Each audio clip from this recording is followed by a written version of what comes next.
Good news po sa ating mga Pilipino, nasungkit ng mga taga-Aragay Camarines Sur ang Guinness World Record para sa pinakamaraming mangroves o bakawan na itanim sa loob ng isang oras. Ipinagpasalamat naman ng mga taga-Norala, South Cotabato ang kanilang masaganang ani sa isang festival. Ang mga patok sa probinsya sa ulat ni Tina Panganiban Perez. Napuno ng kulay ang pangunahing kalye ng Norala, South Cotabato nang pumarada ang mga kalahok sa street dancing bilang bahagi ng Kamayadan Festival. Hangwang Kamayadan sa salitang Ilonggo na mayad na ang ibig sabihin sa Ingles ay good.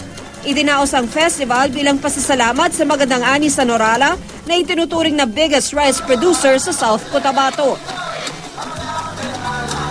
Puno rin ng pasasalamat ang mga tribong Kankane sa Tajan Mountain Province sa kanilang masaganang ani.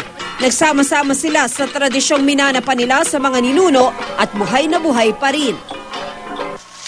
Napuno naman ang aksyon ng Akaw Bakbakan o Aurora Invitational Speedball Competition sa bayan ng Baler. Sumabak ang mga airsoft gun aficionado. Ang lalaking ito sa sobrang excitement nadulas.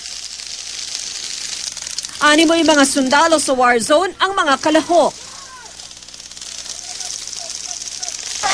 Maitro po kasi, tsaka exercise.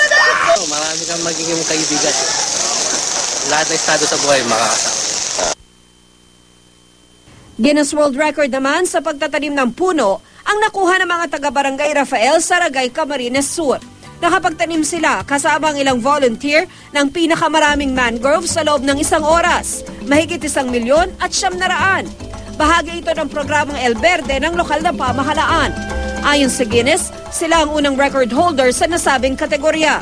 Nitong 2011, nakuha rin ng Camarines Sur ang record para sa pinakamaraming punong kahoy na naitanim sa loob ng isang oras. Tina Panganiban Perez, Zahaduto, 24 Oras.